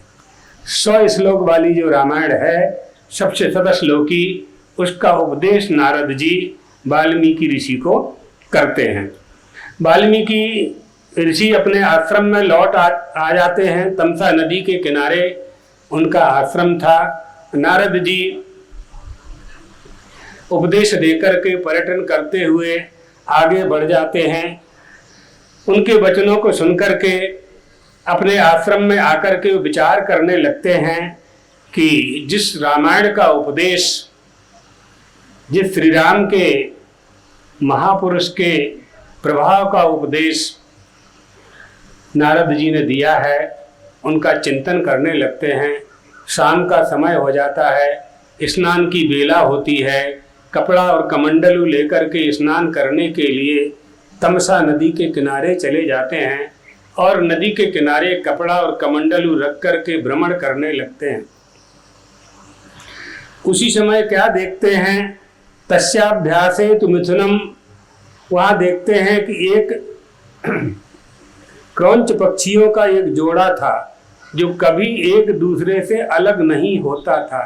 दोनों पक्षी थे और दोनों पति पत्नी थे। वहाँ विचरण कर रहा था। दोनों पक्षी बहुत मधुर बोली बोलते थे।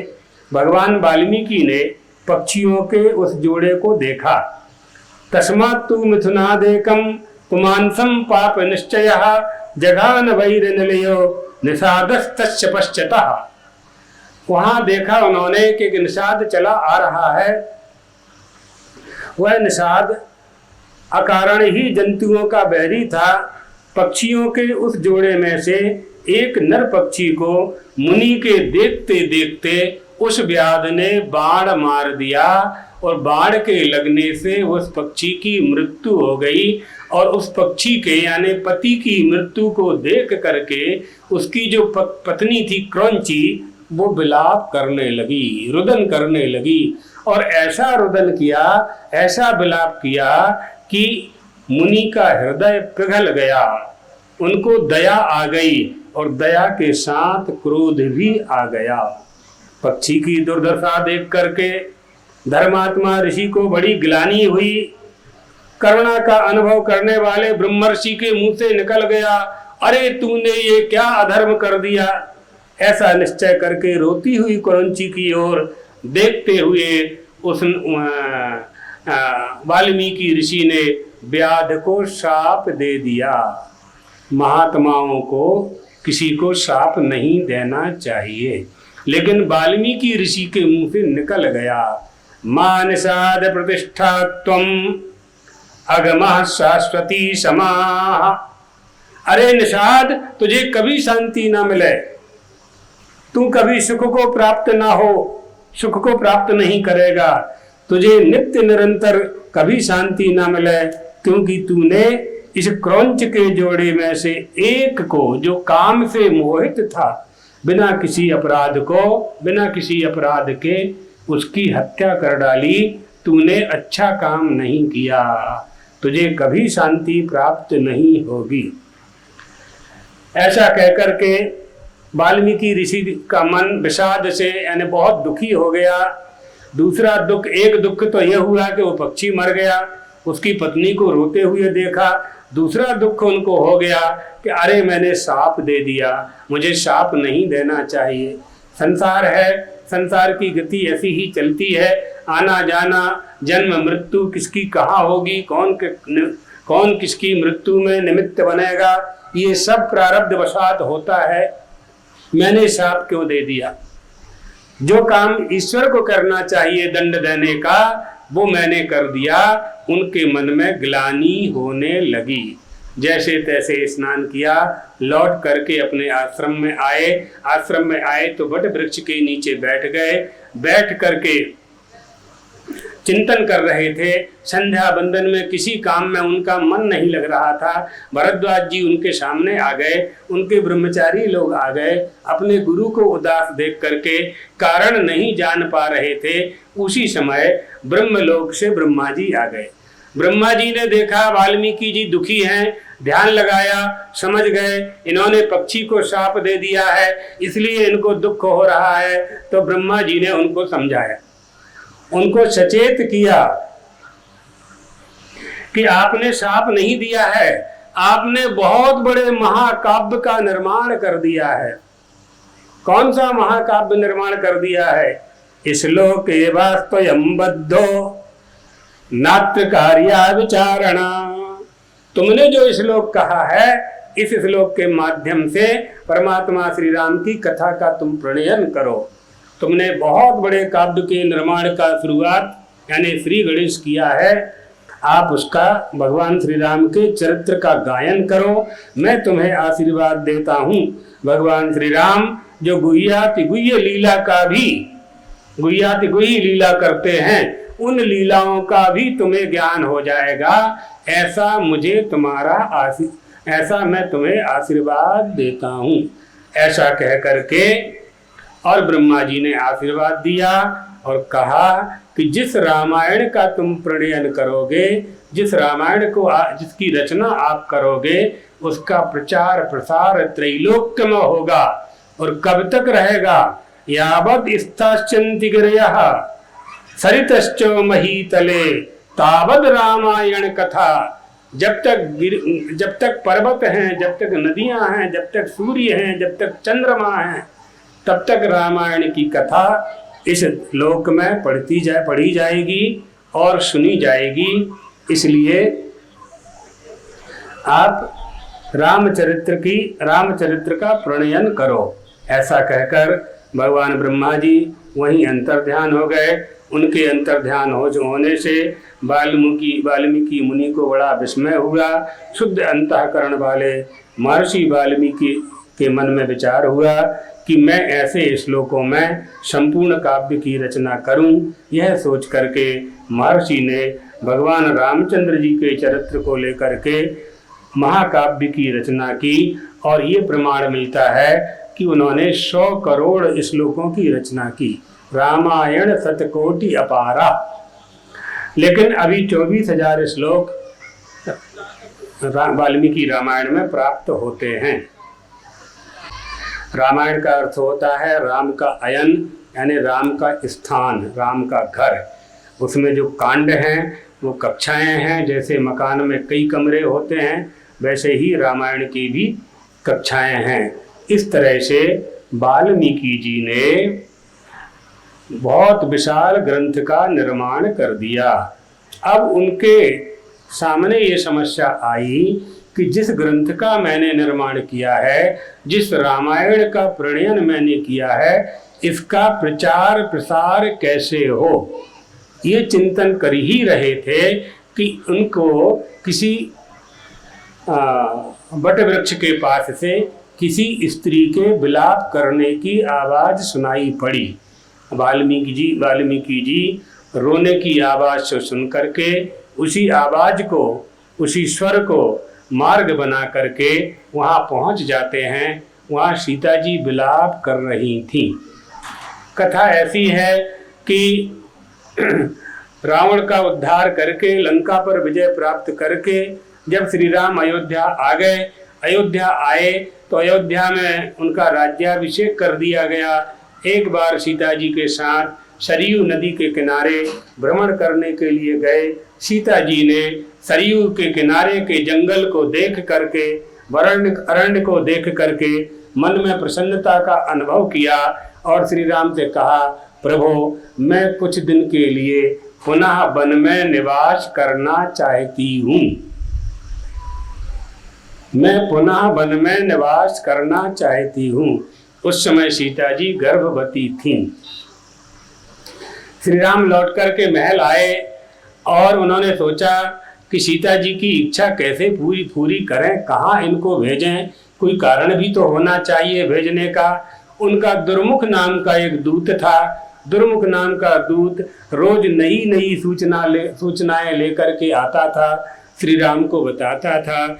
एक दिन दुर्मुख नाम के दूत ने श्री राम से कहा, आज मैंने एक विचित्र घटना श्रवण की। एक रजक की पत्नी, धोबी की पत्नी अपने रिश्तेदारों के यहाँ गई, लौट करके लेट आई, रात में 12 बजे वापस आई।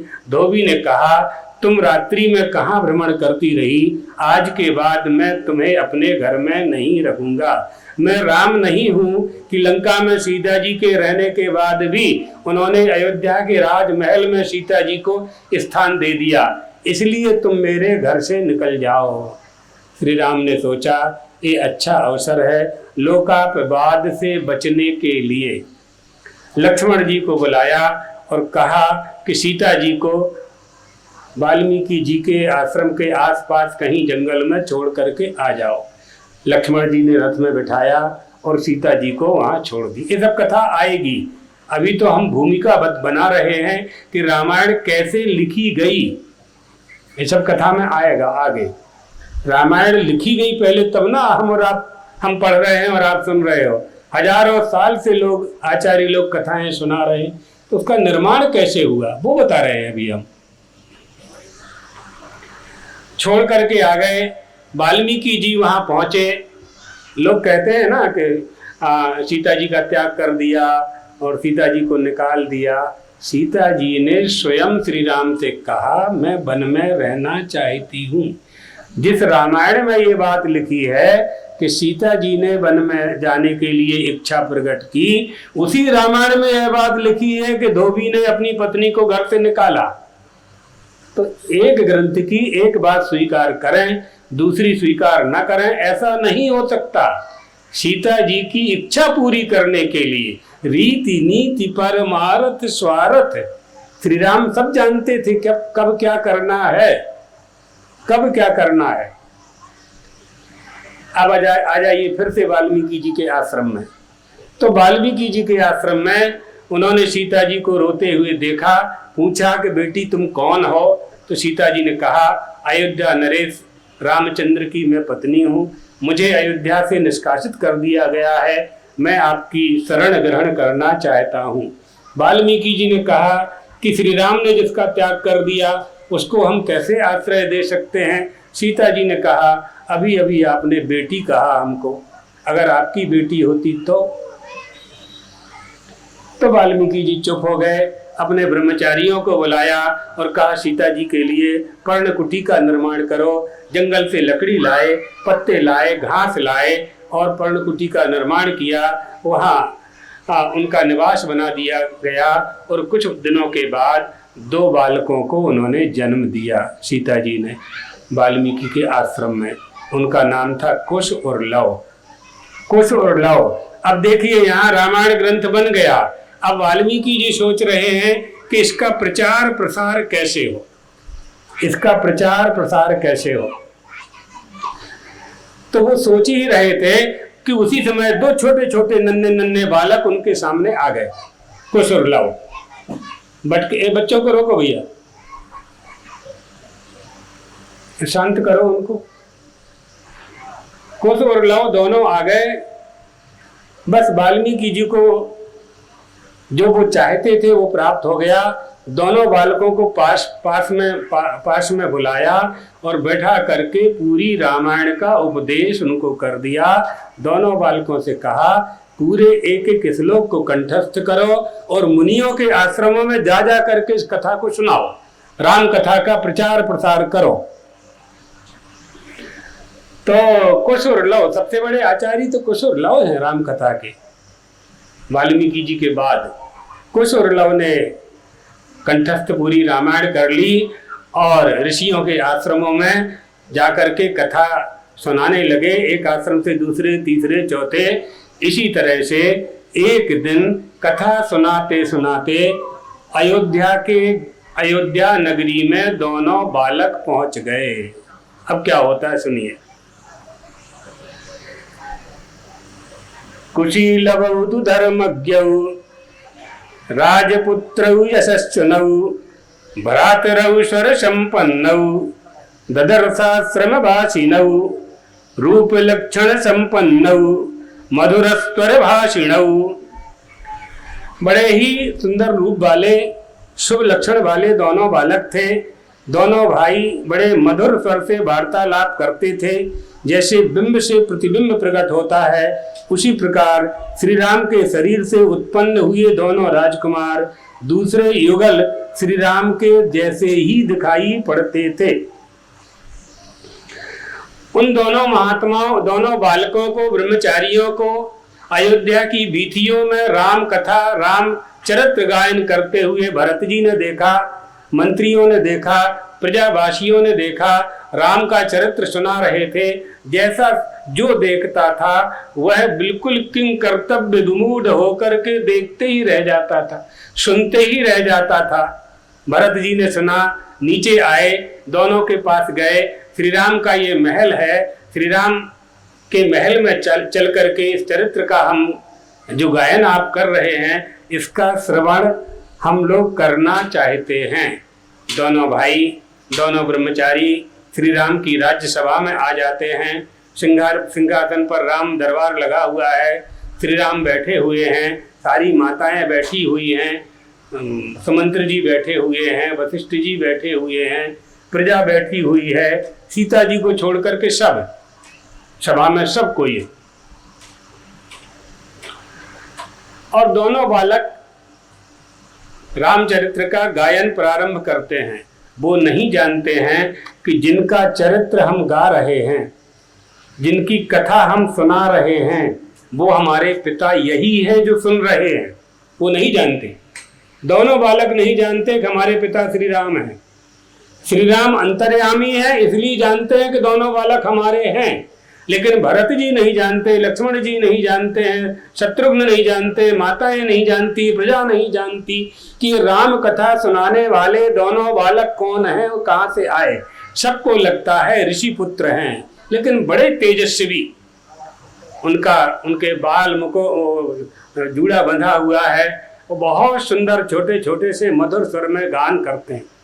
क्या गा रहे हैं?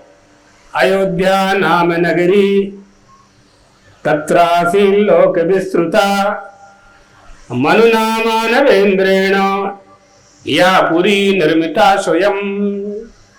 गाना शुरू करते हैं, वो इसी चीज को गा गा करके कह रहे हैं। अयोध्या नाम की नगरी है जो समस्त लोकों में विख्यात है। उस पुरी को स्वयं महाराज मनु ने अपने निवास के लिए बनवाया था। तब से यह मनुवंशी यानी इक्ष्वाक वंशियों की राजधानी चली आ रही है।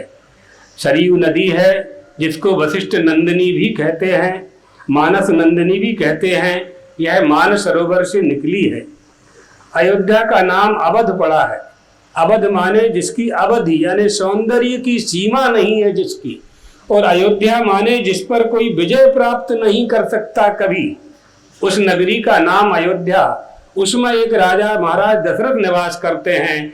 इतने धर्मात्मा हैं कि जब वो रथ पर बैठते हैं उनका रथ चलता है, 10 दिशाओं में उनका रथ जाता है। धरती पर उनका रथ नहीं चलता था, धरती से ऊपर चलता था उनका रथ हमेशा। इतने धर्मात्मा राजा, ऐसा सब गा गा करके वो सुना रहे। कौशल्या नाम की एक रानी है जो महाराज दशरथ की पत्नी है। कुशल बुद्धि वाली को कौशल्या कहते हैं। सूक्ष्मदर्शी पुरुष अपनी सूक्ष्म और एकाग्र बुद्धि से ही ब्रह्म का दर्शन कर पाते हैं। वैसी कौशल्या कुशाग्र बुद्धि वाली। अयोध्या का निर्माण यानी धर्म नगरी का निर्माण है। धर्म नगरी का निर्माण है। जिस नगर का निर्माण धर्म पूर्वक किया गया हो, जिस नगर का पालन धर्म पूर्वक किया जाता हो, जिस राष्ट्र का निर्माण धर्म पूर्वक किया गया हो, जिस राष्ट्र में धार्मिक लोग रहते हो, राष्ट्र का निर्माण होता है। राष्ट्रों में मनुष्यों का निर्माण होता है। आप लोग अपने बालकों का निर्माण करते हैं, बालकों में धर्म का निर्माण होना चाहिए। राष्ट्र में मनुष्य का निर्माण, मनुष्यों में धर्म का निर्माण। प्रजा का पालन करने वाला राजा और राजा को आदेश देने वाला धर्म और धर्म का उपदेश करने वाले धर्माचार्य। ये हमारी भारतीय संस्कृति है। महत्वपूर्ण बात यह है कि हमारे देश के मनुष्यों का निर्माण धर्म पूर्वक होना चाहिए। मनुष्य समाज के निर्माण में उसकी एक गौरवशाली परंपरा हुआ करती है। उस गौरवशाली परंपरा को संस्कृति कहते हैं। हमारे देश की जो संस्कृति है वो विश्ववर्णीय संस्कृति है। सारे विश्व के देश हमारी संस्कृति की ओर देखते हैं, निष्ठा के साथ प्रणाम करते हैं, अभिनंदन करते हैं। ये भारतीय संस्कृति है। अयोध्या ऐसी ही सांस्कृतिक नगरी है। अब वो गा रहे हैं। क्या गा रहे हैं? दोनों बालक लव और कुश अपने ही पिता को अपने ही पिता की कहानी सुना रहे हैं। अपने ही पिता को अपने ही पिता के पिता यानी महाराज दशरथ की कहानी सुना रहे हैं।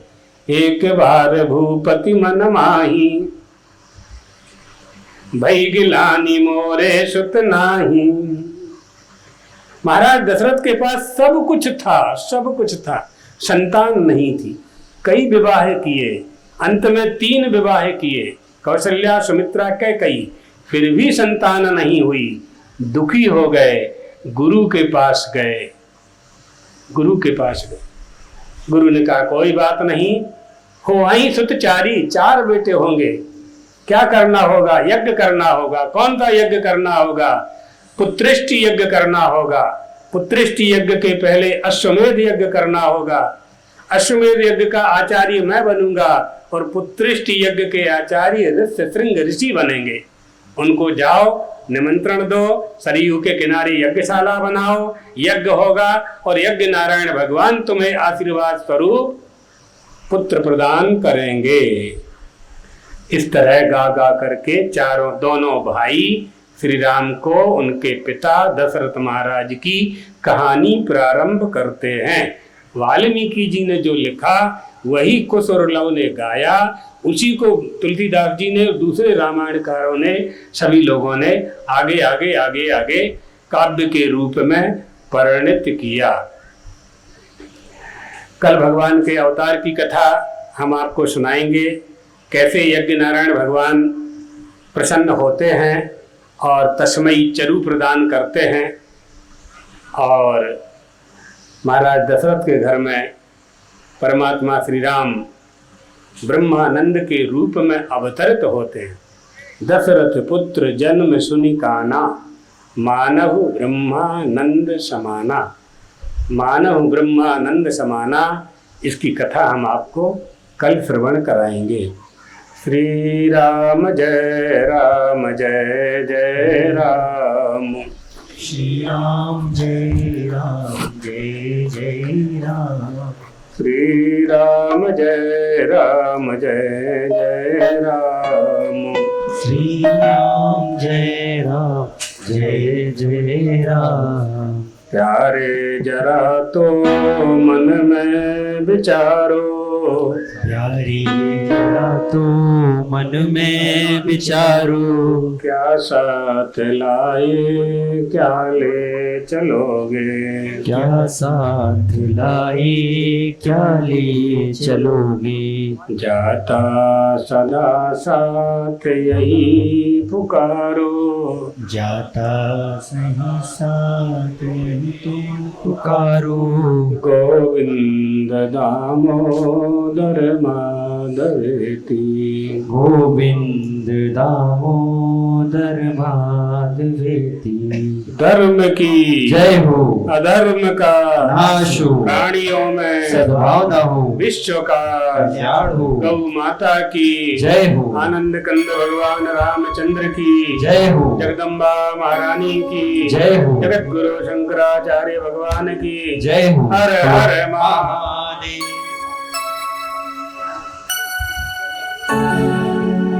बोलिए श्री रामचंद्र भगवान की, जगत गुरु शंकराचार्य भगवान की, जय हो। पूज्यपाद दंडे स्वामी जी महाराज की जय हो।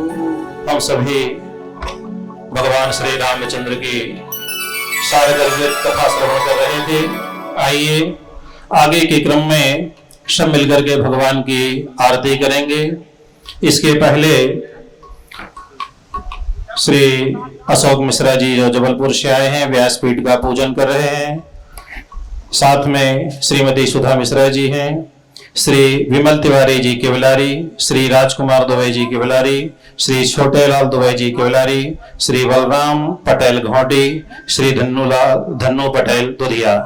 आप आए और पूज्य श्री के चरणों में अपने श्रद्धा सुमन अर्पित करें।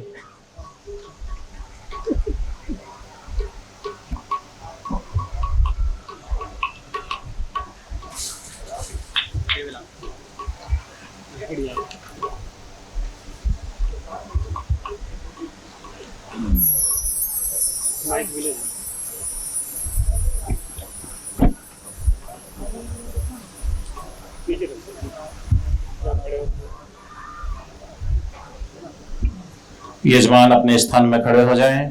आरती प्रारंभ हो रही है और आरती थोड़ी देर करने के बाद अपने बगल वाले भाई को भी आरती दे देंगे। 2-2 मिनट सभी लोग धर्म लाभ अर्जित करें। ज्वाला मालिन्यै नमः, रत्नेश्वरी नमः, सर्वोपचारार्थे गंधाक्षर पुष्पाणि समर्पयामि।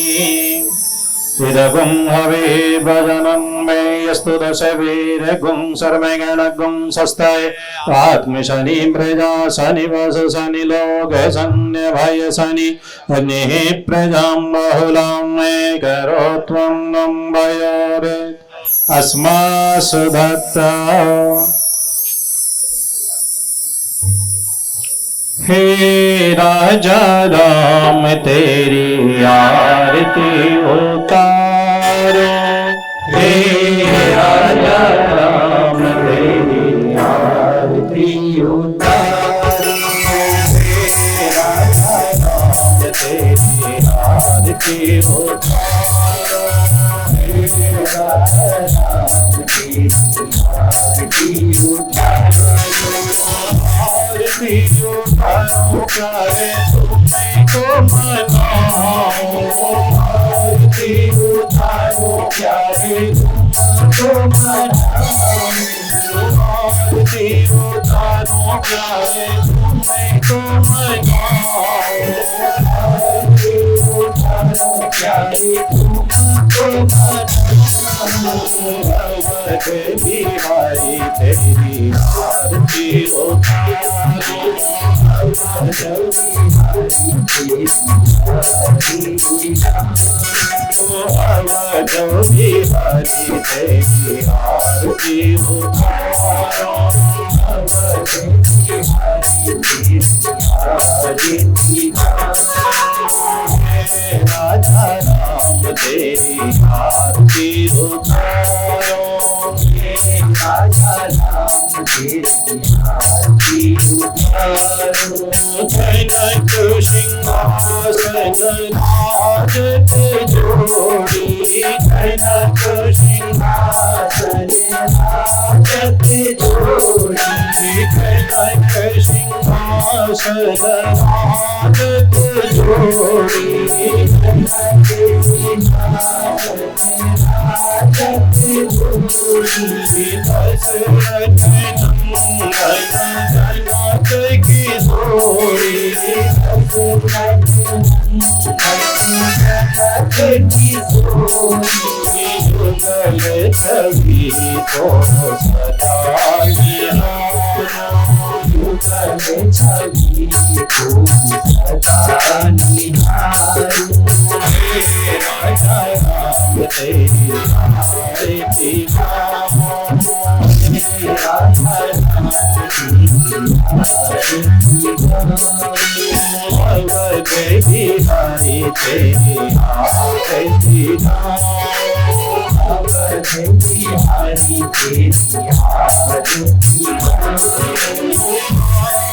भाग शोभित जग जननी भाग शोभित जग जननी भाग शोभित जग जननी भाग शोभित जग जननी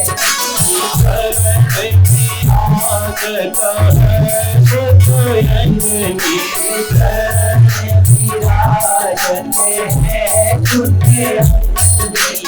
हमें चरणों को सदा पखारो हमें चरणों को सदा पखारो हे राधा राम तेरी आरती राधा राम तेरी आरती आरती उतारो प्यारे तुम्हें को मनाओ आरती उतारो प्यारे तुमको मनाओ आरती उतारो प्यारे तुम्हें को मनाओ आरती उतारो प्यारे तुमको मनाओ राधा राम तेरी आरती उतारो हे राधा राम तेरी आरती उतारो हे राधा राम तेरी आरती उतारो हे राधा राम तेरी आरती उतारो देखी हनुमत के मन भाए आरती हनुमत के मन भाए आरती हनुमत के मन भाए आरती हनुमत के मन भाए राम कथा निज शिव जी गाए राम कथा निज शिव जी गाए राम कथा हृदय में उतारो राम कथा हृदय में उतारो हे राधा राम तेरी आरती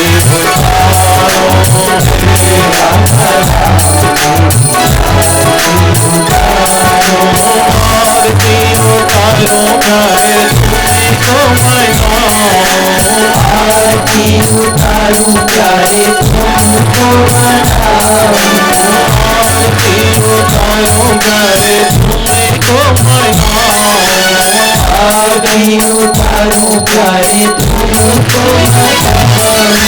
भगवत बिहारी तेरी आरती उतारूं, भगवत बिहारी तेरी आरती उतारूं, भगवत बिहारी तेरी आरती उतारूं, भगवत बिहारी तेरी आरती उतारूं, हे राजा राम तेरी आरती उतारो, हे राजा राम तेरी आरती उतारूं, हे राजा राम तेरी आरती उतारो, हे राजा राम तेरी आरती उतारूं, घोर घोरम करुणावतारम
गुरुर्ब्रह्मा गुरुर्विष्णु गुरुर्देवो महेश्वरा गुरुर्साक्षात् परं ब्रह्म तस्मै श्री गुरवे नमः। जलेन शीद्रीकरणं पुष्पैर्देवराविवन्दनं नारार्तिकग्रहणं हस्तो वृक्षाल्यो हस्ते अक्षतपुष्पाणि गृहीत्वा मन्त्रपुष्पाञ्जलिः। ओम जगहेन जन्मयजन्त देवास्तानि धर्माणि पृथिवान्यासन्न तेनागं महिमानः सचन्द यत्र पूर्वे साध्याः सन्ति देवाः। नानासुगन्धिपुष्पाणि यदा कालोद्भवानि च पुष्पाञ्जलिर्मया दत्ता गृहाणां परमेश्वर। प्रार्थनापूर्वक चरणकमले सुमन्त्रपुष्पाञ्जलिं समर्पयामि। बोलिए श्री रामचंद्र भगवान की धर्म की अधर्म का प्राणियों में विश्व का गौ माता की गौ हत्या जगत गुरु शंकराचार्य भगवान की ज्योतिष पीठाधीश्वर महाराज की द्वारिका शारदा पीठाधीश्वर महाराज की पूज्यपाद दंडी स्वामी जी महाराज की यज्ञ नारायण भगवान की जगदम्बा महारानी की काशी विश्वनाथ भगवान की नमः पार्वती पतये हर हर महादेव। अस्तु, आज की कथा का यही विश्राम। आज कार्य ज्यादा होने से कथा कुछ समय विलंब से शुरू हुई। कल ठीक समय 3 बजे आप